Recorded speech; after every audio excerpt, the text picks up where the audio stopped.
Hello everyone, I'm Isabel, part of the team at ACCA that delivers student support, and I'm joined today by a fantastic guest, Belinda. Hello, Belinda. Hi, Isabel. It's nice to be here. It's great to have you here, and you're here today to talk to us about your ACCA journey. We'll be discussing your experiences along the way, the things you learned, and I'll pass over to you in a second to introduce yourself. But spoiler alert, you are now a qualified member and you work at a Big Four company. So I'm really excited to hear your insight into studying exams, epsm, completing PER, and all of the skills that you've picked up and what life is like after you've qualified. So, without further ado, I'll hand over to you. If you could just give us a bit of an introduction to your career, your learning journey, and your current role. Okay, thank you so much, Isabel. So as you heard, I am qualified. So I'm Belinda, ACCA. Now I can use the letters after my name. Yes. So I currently work as a tech strategy consultant at a Big Four. So I've been in my current role in strategy and transformation for about 1.5 years. Previously, my background is in risk advisory. So prior to that, once I graduated, I worked for about 5 years at another Big Four in tech risk advisory. So in terms of how I got to where I'm at currently, so I studied, did engineering. I have more of a technical background actually. So I studied engineering in uni at Manchester. And then when I graduated, I started my graduate scheme at another Big Four. And while I was doing my graduate scheme is when I started my ACCA journey. So I was doing self-studying at my employer. We were actually being encouraged to do more of the certificate level for ACA. And that's what encouraged me to actually look into more, how can I qualify? And that's when I looked into different accounting qualifications and decided to go with ACCA to just further my studies and to go the full academic route. So that's how I entered into, basically started my journey for ACCA. And roughly how long was it from deciding to pursue the qualification and qualifying as a member? I was self-studying, so I was going at my own pace. It was about 5 to 6 years. So I did not have any pressure from my employer to qualify because I was in a tech role. So it wasn't necessarily compared to my counterparts. I did have my peers in audit and tax who definitely had to qualify within 3 years. So for me, I took it at a slow pace. It took me about 5 to 6 years from when I started to when I qualified. And you've mentioned self-study there, and I really wanted to ask you about this because we do have quite a few students who are self-studying, and they quite often ask for tips on how to manage their time, how to stay on track, and also keep yourself motivated. And so I wanted to get your insight into that. What worked for you? Um, how did you find it? Just anything that you can share with students who are in the same position. So even if without self-studying, the academic journey is definitely difficult. And when you self-study, there's an additional layer of discipline, commitment, because all the drivers are basically from yourself. So there are some benefits that come, a lot of benefits that come with going to college because you're in a classroom with peers who you get to study together, you get to get some motivation from them. You basically get to build a community. So when you're self-studying, definitely a key challenge is being able to drive past some of those exam failures, being able to also just commit to, especially if you're doing this side of desk, you do have a full-time job. A lot of it is more so just the endurance and perseverance to carry on, do an exam, do another exam, and keep it up until finishing it off. So I definitely say it was not easy, but it's definitely doable. There are not many people out there who have just self-studied throughout and managed to qualify. So I'm definitely evidence that it works. You can do it, but it will definitely involve, you need to mentally prepare for it. You need to be ready to um, have those low moments where you've not passed an exam and you have to motivate yourself. You have to know that, you know what, I need to finish this. I started this journey and I'm not going to leave it halfway. I'm going to see it through. So it requires a lot of internal self-talk, internal validation. And yeah, it definitely tests your mental resilience, definitely. Yeah, I think that's a really good point. It's very important, I guess, in that situation to have a really clear idea of why you're doing this Mm, and what you want to do at the end of it, because, like you say, motivation will be such a key part yeah. of the journey when you're self studying. So, did you use any particular study strategies or tools to keep you on track when you were studying? Yes.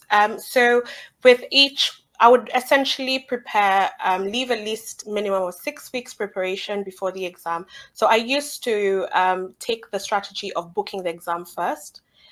So if, for example, currently we're in April, the next exam period would be in June, I would book the exam that I want to do and know that I have no option but to do the exam and work backwards. So I would then create a study plan, so work out how many weeks towards the exam that I have, how much time do I have in a week, and basically break it down into bite-sized studying. So I personally lose concentration quite quickly. So a 2 hour study block would probably not work for me, but rather 30-minute small chunks were working better for me.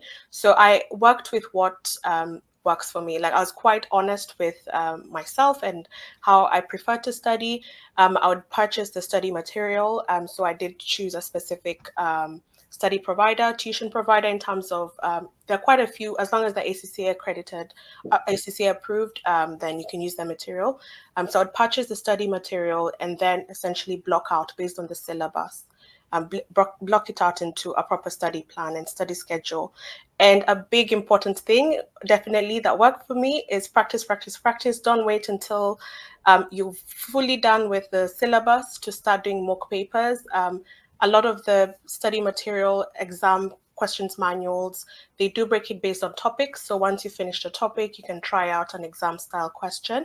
And that really helps, especially when you're self studying, when you don't have a lecturer who's going to break it down for you. You do need to put that theory into practice, and you need to practice with exam conditions and exam style questions. Yeah, I absolutely agree. Practice is so key, and yeah, and it's interesting. You said you would book your exam and use that because we do encourage students to get their exam booked. You're never going to feel 100% ready, and I think there's no better motivation than having that date to work towards. So that's excellent, and I wanted to actually just quickly deviate from exams because students need to complete epsm to become a member, and I just wondered at what stage you completed that. So I did my EPSM actually towards once I'd finished all my exams, which looking back, I would do differently. So definitely, I think from some of the comms that we get from ACCA once you're a member, like a student member, you do get encouraged to do it after you've done the applied skills papers, right before you start your strategic professional. I agree. I think that's the point one should do it because a lot of it you get guidance on things that will really help you when you're doing your strategic professional papers. So I did it after. I think I was fully focused on exams. I just wanted to get exams out of the way. And once I was done with that is when I started ticking off what else do I need to get qualified. So that's the point that I did my EPSM.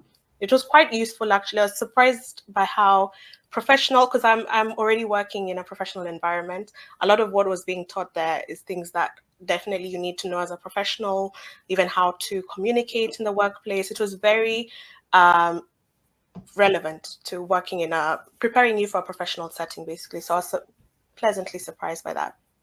That's good to hear.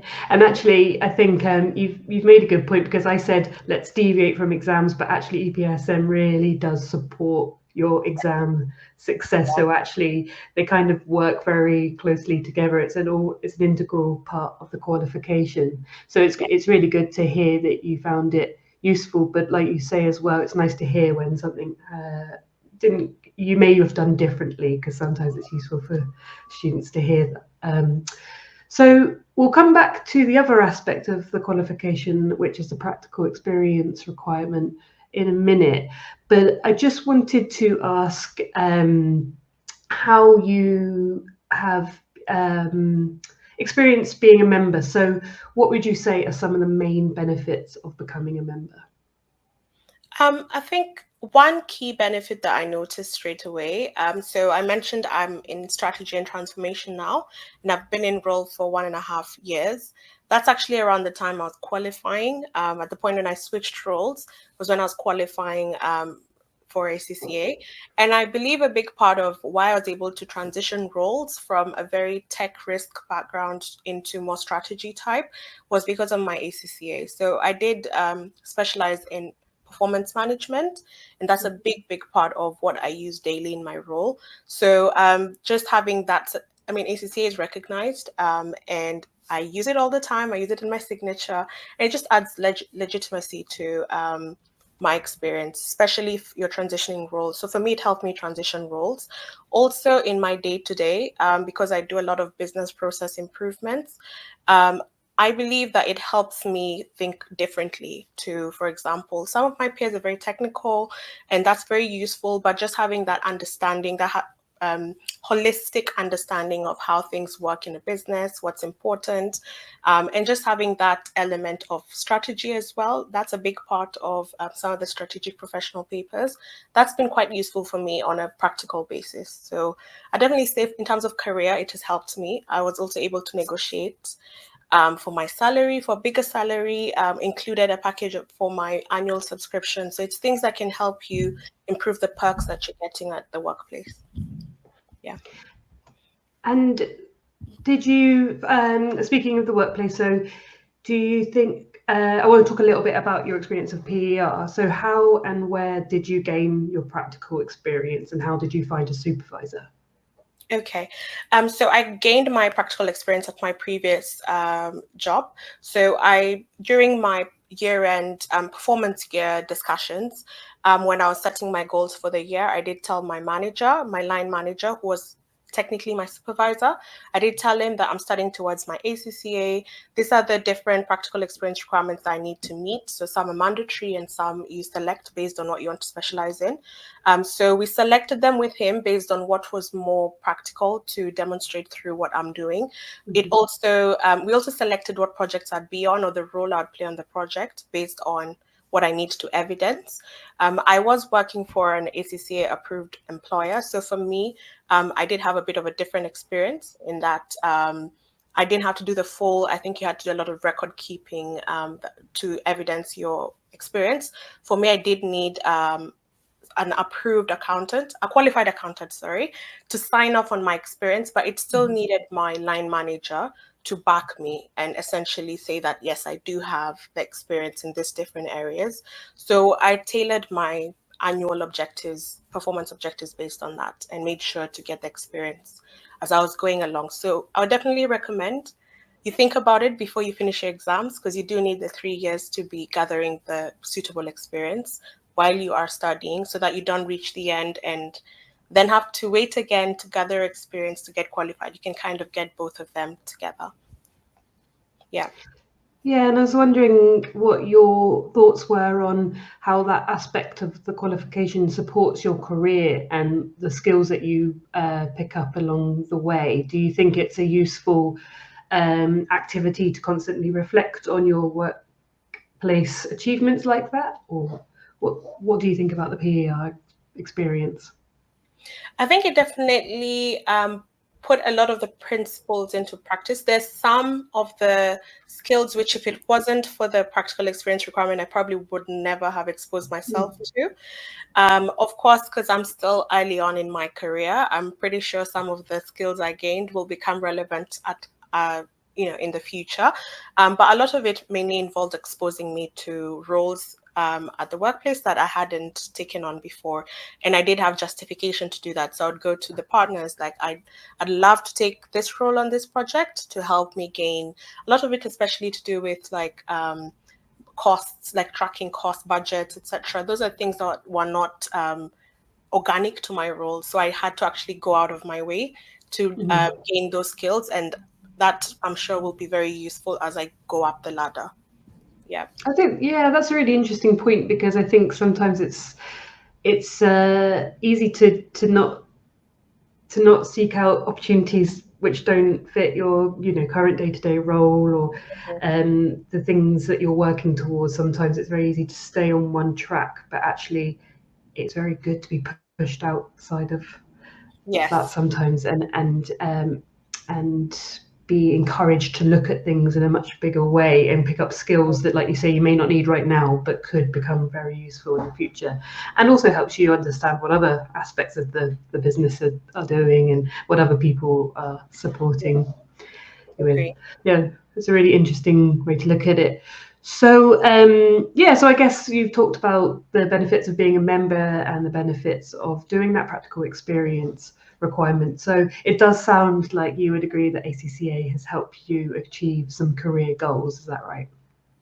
It has helped me achieve career goals. It has also built me as a person. I can definitely tell you, just being able to achieve ACCA from start to finish is an achievement in itself, and it probably builds the resilience one needs at the workplace, and it just prepares you a lot. So definitely not just career goals, but even me as a person, I'm definitely different now having completed ACCA. Oh, that's nice to hear. And do you think that the codification, because sometimes we talk as well about how ACCA opens doors, but I think the flexibility of the qualifications is a really, really positive thing as well. Has that been your experience? Yes, so as I'd mentioned, I'd self-studied. So for me, I was doing this literally on top of and in addition to my day-to-day job. So being able to just space it out based on what's working for me. Also, the different study methods that are available are varied. There are a lot of ACA tuition providers out there, people who provide the written, the study, the hard paper study material, but other people who provide online if you prefer to watch videos. So there's so many varied options to study. And of course, there, if you prefer in person, there are a lot of tuition providers who provide that. So it's definitely flexible in terms of how you want to tailor it to meet your current circumstances. And then also, I think it's only what, like 7 year, there's a 7 year rule. So that's a very long period for you to finish, like in between your exams. So you can really like push through, even though you've been doing it for a long period of time, you can still finish it off. Yeah. That's really good to hear. And do you find it's given you flexible in your career options as well? How you see the future? Has it given you new ideas or opened opportunities that wouldn't have been open beforehand? I think for me, that's mainly been evidenced by the fact that I was in more of a tech background. So definitely what has opened up a bit more is the business role. So right now I am very qualified to go for a business partner type of role in an organization, even though my background is maybe more tech focused. So it's opened up opportunities more on the business side for me, but I still have also I'm still very qualified to do the tech role. So it has opened up doors for me in that sense. And even just my current role, I'm pretty sure the reason they took a chance on me is because I did have that, legitimacy in my experience, that I'm not that new to strategy. I do have a lens to it through the ACCA qualification. Great, Yeah. thank you. Well, we'll be needing to wrap up the conversation soon, but it's been really nice to chat with you. And I think that you've got such great insight, and it's always good for students to hear from others who have gone through the whole experience and achieved membership. So I wondered before we wrapped up if you had any final thoughts or anything you wanted to pass on to share with students, and actually also with people who are still at affiliate status, who are still on their journey to membership. Anything that you'd like to say to them? I wanted to say, definitely, if I were to look back to myself during that journey, what I definitely want to say back to myself and to my peers who would be going through that is that there is a light at the end of the tunnel. I know how it feels. I know when you are powering through and you really thought that you're going to pass that exam and you've gotten different results, you've probably gotten some disappointing results. Um, I would definitely just urge you to keep going on, definitely keep pushing. It's not a reflection on you, it is just a reflection on maybe how you studied. It is, if you're able to separate yourself from the studying, and you're able to take an introspection on how did I study, what could I do different, you'd be able to push through please, please, please don't give up. It is possible. It is possible to qualify. So I'll definitely encourage you to keep pushing. I do cover my journey in a bit more detail. I'm sure, Isabel, you'll probably be able to share some links on that. But I do cover my study journey also on my YouTube channel, so you can check out there if you want more tips. But yeah, I'm happy to be here, and I'm happy that I finally made it. It was not a short journey. It was not easy, but it is doable. Yeah, absolutely. And I think you've said some really interesting things as we've been talking. And I think the fact that you said that the qualification hasn't just changed your career, but has changed you and the way you see things, I think is a really nice point to end on. But also, as you say, the ups and downs along the way are just part of it. It's supposed to be a challenge. It's something hard, and that's what makes it worth it. And I think I also really like the point about if you get a setback, that doesn't define you, it just defines the way that you studied or something like that. So yeah, excellent stuff. Thank you so much, Belinda. It's been great to chat to you. And like you say, yes, we'll include a link to your channel under this, so everyone do check out Belinda. And yeah, thank you for watching, thank you for joining, and we'll see you soon. Thanks for having me.